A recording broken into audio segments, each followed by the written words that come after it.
pinalitan natin ng DC motor. Sa battery na siya, pwede na sa solar pagka brown out. So kasi mas matipid to kaysa padaanin sa inverter, DC voltage. So andito yung dati niya, yung AC, tinanggal ko.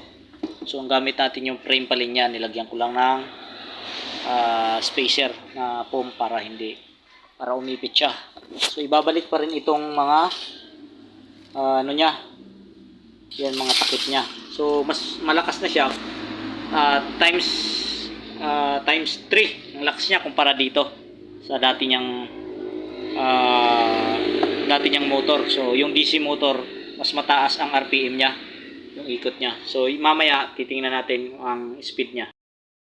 Ayan mga lods, susubukan natin kung gaano kalakas. Ito yung DC na power supply DC. Pwede ito sa battery, 12 volts.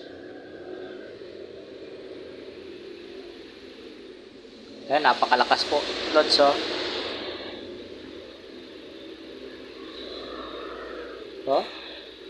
Yan, lipad ganun po kalakas siya. Pwede niya, kaya niya pag iyo ko natin, kaya niya pagulungin yung tools daw.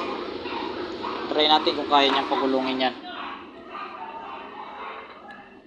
Kaya niya pagulungin sa lakas. So ayan, tingnan natin yung